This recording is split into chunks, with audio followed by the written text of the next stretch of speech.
మీ కుటుంబ శాంతి, ఆరోగ్యం, ఆర్థిక అభివృద్ధి కోసం రుద్రాక్ష మహాపూజలో తప్పక పాల్గొనండి. ఇప్పుడే నమోదు చేసుకోండి.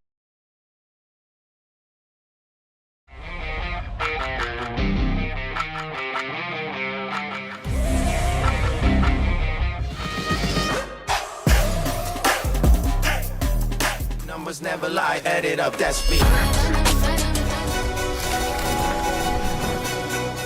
సార్ని చూసినప్పుడు వారి ప్రొఫెషన్ గురించి మీకు తెలుసు, మీ రియాక్షన్ ఎలా ఉండినారు? నేను పెళ్లి చేసుకున్న తర్వాత ఏంటి, ఎలా ఉంటుంది అని ఏమన్నా ఆలోచించారా? మా నాన్నగారు నాకు పెళ్ళి వస్తున్నప్పుడు ఒక మాట చెప్పారు, నువ్వు ఒక బాధ్యత అయిన స్థానంలోకి వెళ్తున్నావు అంటే. మేడంని డిస్క్రైబ్ చేయాలి అంటే మాటల్లో, మీరు సార్ని డిస్క్రైబ్ చేయాలి అంటే ఒక మాటలో. మనం ఈ కుటుంబాన్ని ఎలా మనం ముందుకు తీసుకెళ్దాము, ఎట్లాంటి. సార్ బయట చాలా సీరియస్ టాపిక్స్ చెప్తూ ఉంటారు, మీ దగ్గరకు వచ్చేసరికి ఎలా ఉంటారు సార్? సాఫ్ట్వేర్ ఇంకో యాంగిల్ చూసాడు.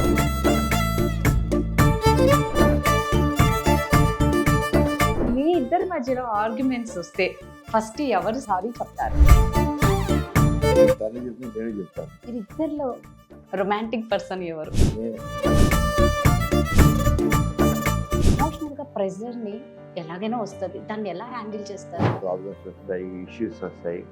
ఆ ఇష్యూస్ విషయంలో మాత్రం సొసైటీ నుంచి ఎప్పుడైనా క్రిటిసిజం అనేది ఎదురైందా? నేను అనుకుంది కరెక్ట్ అయితే, సత్యం నేను నమ్మితే.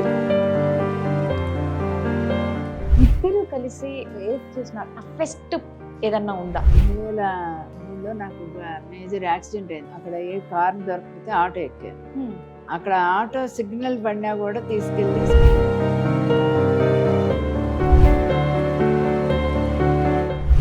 ఫిజికల్ వర్సెస్ ఎమోషనల్ బాండింగ్ ఏది స్ట్రాంగ్ గా ఉండాలి అంటారు?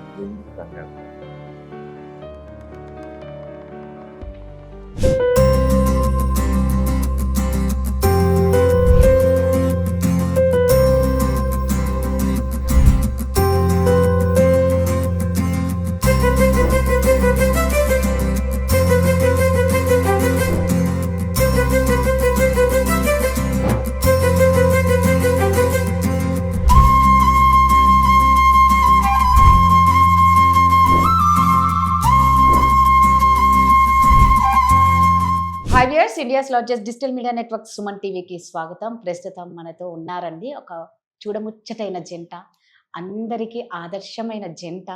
నిజంగా ఎవరా అనుకుంటున్నారు కదా, సమరం గారు, డాక్టర్ సమరం గారు, వారి సతీమణి రష్మి గారు ఉన్నారు. సో అందరికీ ఎన్నో అనుమానాలు ఉంటాయి. అంటే చాలా లక్షల మందికి సమరం గారు సొల్యూషన్స్ ఇస్తారే, వాళ్ళ లైఫ్ పార్ట్నర్ దగ్గరికి వచ్చేసరికి ఎలా ఉంటారు అనేవి బోల్డ్ అనే విషయాలు వీరిని అడిగి తెలుసుకుందాం. నమస్తే సార్. నమస్తే అండి. నమస్తే అమ్మా. సార్, మీ ఇద్దరి మధ్య ఎప్పుడైనా ఒక సైలెంట్ అండర్స్టాండింగ్ మూమెంట్ అనేది మీకు గుర్తుందా? అవి మామూలుగానే ఉంటాయండి. మామూలుగానే ఉంటాయి. మామూలుగా ఉంటాయి, ఎందుకంటే ప్రతి భార్య భర్త మధ్య ఖచ్చితంగా ఉంటాయి. నా వెంట అంటారు కూడా, నువ్వు ఏమంటావు నాకు తెలుసు అని వేస్తారు. మావాడు అంటుంది, మీరు ఏమంటారు నాకు తెలుసు అంటుంది. అది మామూలు డైలాగ్. మామూలు నువ్వేం చేస్తావు నాకు తెలిసి నేను అంటాను. మధ్యలో డైలాగ్, కామన్ డైలాగ్స్, కామన్, చాలా కామన్ డైలాగ్.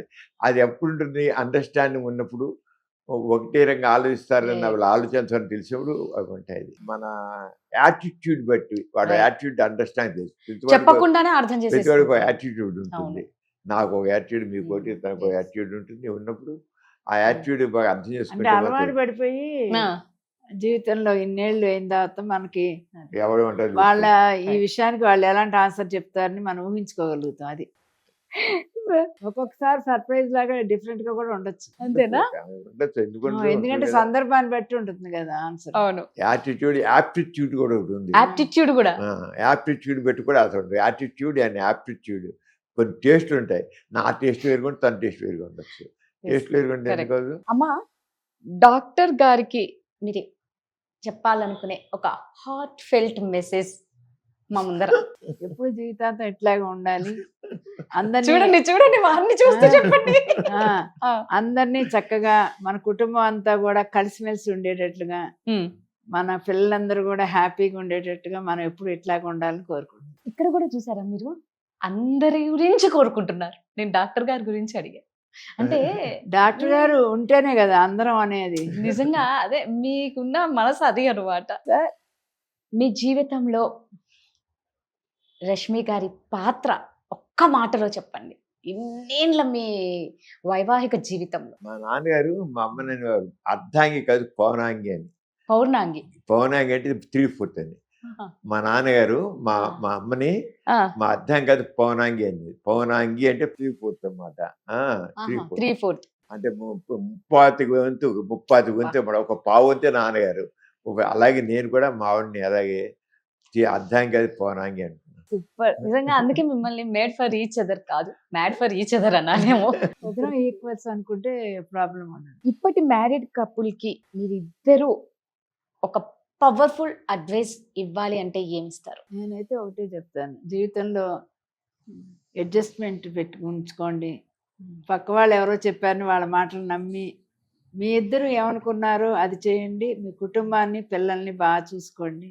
పెద్దవాళ్ళని ఇంట్లో పెట్టుకోండి. వాళ్ళు పిల్లలకి మంచి నేర్పగలుగుతారు. ఎక్కడైతే both family wife and husband job చేస్తారో తప్పనిసరిగా పేరెంటల్ కేర్ ఉండాలి. కాబట్టి వాళ్ళు అది మిస్ అయిపోకుండా ఫ్యామిలీలో పెద్దవాళ్ళు అనేవాళ్ళు ఉండి పిల్లలకి చూస్తూ ఉంటే ఎక్కువ బాగుంటుందని మా అనుభవంతో మేము అన్నీ కూడా, మాకు జాయింట్ ఫ్యామిలీ కాబట్టి మేము ఇంతమందిని మా ఇంట్లో ఉన్నారు అంటే పెద్దవాళ్ళ ప్రభావం మా పిల్లల మీద ఉంది, మా మనవాళ్ళ మీద కూడా ఉంది. సార్ మీ సార్ డిటో తను ఏం Same. చెప్పినది. అమ్మ ఏది చెబితే అదే సార్. అంతే కదా. సో మీరిద్దరు మాకు ఇంత టైం ఇచ్చినందుకు, విజయవాడ నుంచి వచ్చి ఇన్ని గంటలు పొద్దున్న నుంచి ఇప్పటి దాకా అండి ఇంత టైం అయింది. ఎక్కడ అలసట అలుపు అనేది ఎక్కడ వీరి ఫేస్ లో కనిపించట్లేదు. ఫ్రెష్ గా ఉన్నారు. అదే స్మైల్, వచ్చినప్పుడు ఎంత స్మైలీగా ఉన్నారు, ఇప్పుడు కూడా అంతే స్మైల్ తో ఇంత ఎనర్జెటిక్ గా ఉన్నారు. నిజంగా థ్యాంక్ యూ సో మచ్ అమ్మ. Thanks థ్యాంక్ యూ అమ్మా. సార్. Thank you అండి. మేము కూడా very grateful to Suman TV.